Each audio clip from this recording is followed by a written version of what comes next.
જામનગરમાં શ્રાવણી મેળો શરૂ થાય તે પહેલા જ વિવાદ શરૂ થઈ ગયો છે। જામનગરની શ્રાવણી મેળો શરૂ થાય તે પહેલા જ વિવાદના ચકડોળમાં સપડાયો છે। તો મેળા અંગે કોર્ટમાં કેસ ચાલી રહ્યો હતો, જે અંગે ગઈકાલે હાઈકોર્ટ તરફથી સ્ટે આવતા મેળો યોજવાની અનુમતિ મળી ગઈ છે। જો કે મહાનગરપાલિકાના કડક નિયમો અને કાયદાકીય કાર્યવાહીને લઈને મેળાના પ્લોટ ધારકોમાં નારાજગી જોવા મળી છે। પ્રદર્શન મેળામાં 10 ઓગસ્ટે મેળો શરૂ થવાનો હતો, પરંતુ આજે 13 તારીખ સુધી પણ લાયસન્સ ન મળતા મેળો શરૂ થઈ શકશે કે નહીં તે હાલ પ્રશ્ન છે ને હાલ પણ લાયસન્સ ક્યારે મળશે અને મેળો ક્યારે શરૂ થશે તે અંગે કંઈ નક્કી નથી। લાખો રૂપિયા ચૂકવ્યા છતાં મેળો સમયસર શરૂ ન થતા પ્લોટ ધારકો મુશ્કેલીમાં મુકાયા છે। નિયમના નામે તંત્ર દ્વારા હેરાનગતિ થતી હોવાનો પણ આક્ષેપ પ્લોટ ધારકોએ કર્યો છે।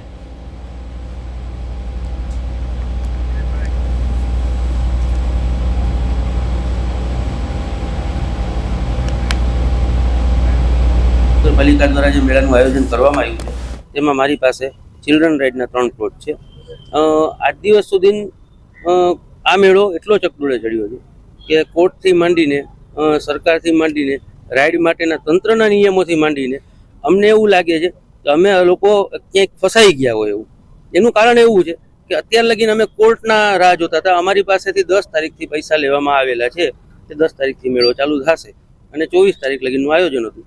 આજે 13 તારીખ છે, હજુ સુધી અમારા કોઈ કાગળ અમને પરફોર્મન્સ લાયસન્સ હજી મળ્યા નથી। બીજું, અમે ગઈકાલે ખુશ થયા, મહાનગરપાલિકાનો વિજય થયો, હાઈકોર્ટે સ્ટે આપ્યો કે ભાઈ મેળો થવો જોઈએ, તો અમે બહુ ખુશ હતા ગઈકાલે। પણ આજ સવારે મહાનગરપાલિકાના તંત્રની જે ટીમ આવી અને સવારથી જે એ લોકોએ ગ્રાઉન્ડમાં સુરક્ષા માટેના નામે જે બિનજરૂરી જે વસ્તુ કરી છે, જેમાં કે ખાણીપીણીના પ્લોટ છે, એમાં ખાણીપીણીના પ્લોટમાં એ લોકોની રેકડીઓ પડી જે એમના પ્લોટની અંદર પડી છે। હજુ મેળાનું ઉદ્ઘાટન થયું નથી, હજી ધંધો ચાલુ થયો નથી અને એ રેકડીનો કબજો કરવો એસ્ટેટ શાખા દ્વારા અધિકારીઓને કહેવાથી, તો આ ક્યાંનો ન્યાય?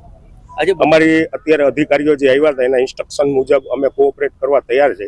અમારી રજૂઆતને કોઈ અધિકારી ધ્યાને લેતા નથી અને અમને એવો જવાબ આપે છે કે અમે આ મેળામાં તમને જવાબ દેવા બંધાયેલા નથી, બરોબર। અમારી રજૂઆત એટલી જ છે કે કોર્પોરેશન નિયમ મુજબ જે પ્લોટ અમને જગ્યા ફાળવવામાં આવી છે એ જગ્યામાંથી અમારી જે કોઈ ધંધાના સાધનોની વસ્તુ છે એ ઉપાડે નહીં। જે અત્યારે એસ્ટેટ શાખાએ અમારા પ્લોટની અંદરથી અમારી જે રેકડીઓ છે એ ઉપાડી લીધી છે 6 બાય 12 મીટરમાંથી સામાન ઉતારીને અમારા પ્લોટ ધારકની ગેરહાજરીમાં, અને અહીંયા સફાઈ નથી। અમને સફાઈ કરાવી દે અને અમારે કોઈ પણ જાતની આવી હેરાનગતિ ના થાય ને અમારા પ્રશ્નોના જવાબ આપે એવી અમારી રજૂઆત અને 2 હાથ જોડીને નમ્ર વિનંતી છે।